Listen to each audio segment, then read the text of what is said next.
Let's go!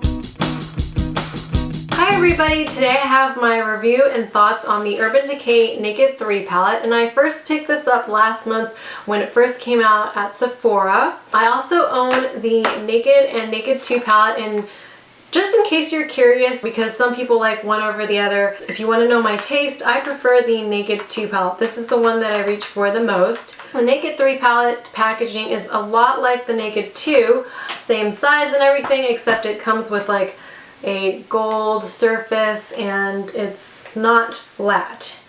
So I actually think the packaging is gorgeous. It's my favorite aesthetically out of the three. It comes with a double-ended brush, which I'll show you in a little bit, and it also comes with little samples of the Urban Decay Primer Potion. I feel like they should have given us a deluxe size sample at least. I mean, you're paying $52 for a palette. Come on, give us a full size. I'm gonna get up close and show you the palette before I used it. I actually have it on my eyes today. I'm not really sure if I like the look yet. I might have to play with it a little bit more. I'm actually contemplating, my friend told me she returned this yesterday, and I'm contemplating returning it myself now just because I'm thinking, do I need it? It's not my favorite of the three. I actually swatched my hand up as well. On the bottom I have the Urban Decay Naked 3, and then on the top I have a lot of drugstore shadows. I wasn't able to name all the shadows because I couldn't remember, I swatched so many, but I will just quickly run through the different palettes that I swatched on my hand next to. So the first ones are from Wet n Wild. It's the Wet n Wild Silent Treatment, the Comfort Zone palette, a couple of the shadows from here, the Nude Awakening palette, the Going Into the Wild palette, the Petal Pusher palette, the Winterberry palette. Now the Winterberry has a lot of pinky and purple tone shades, some of them which I thought swatched a little bit better than the Urban Decay Naked 3. And then the Fall Festival palette I also swatched on my arm, the Physicians Formula Waikiki strips. Oh, and then I also swatched MAC's Sketch on my arm. So I'm going to get up close, show you guys the palette closer, and also show you the swatches. Okay, so here's what my Naked 3 looks like up close. I just wanted to capture it on film before I play with it. I'm going to try to use it for the first time today. Definitely more pinky shades, as the reviews have said. And I guess I will put it next to the Naked 1 and the Naked 2 just so you can do a comparison. So here's the Naked 2 on the bottom and the Naked 3 on the top. Definitely some deeper taupes in Naked 2. Naked 2 is my favorite. Looks like pretty light shades in the Naked 3. Maybe good for base shades. Maybe down here are the only ones that are suitable for trying to create a smoky eye.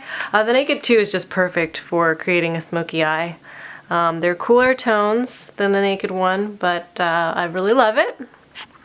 In here on the bottom this time is the Naked 1 palette. Mine came with a brush. I don't remember if the original ones came with a brush from a while ago, but yeah. That's the comparison. Again, also much lighter than the Naked 1. I thought I would share the brushes from the Naked palettes with you as well. This one with just one side is from the Naked 1 palette. It's just your standard, ooh, sorry, it's a little bit dirty. I haven't cleaned it yet, but this one is very stiff. Well, they're all pretty stiff. I think the best brush comes from the Naked 2 palette because it comes with this blending brush, but it's still kind of stiff.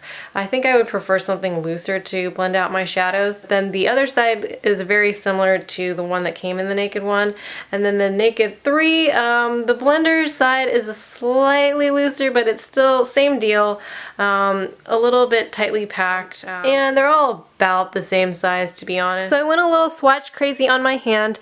The top row is the Urban Decay Naked 3, and then the bottom row are just shadows that I thought looked similar that I already have in my collection. So I'll just go ahead and run through the colors on the top. The first shade here is Strange. It's a matte shadow, probably a highlighter shade or a brow bone shade. The next one here is called Dust, and then Burnout.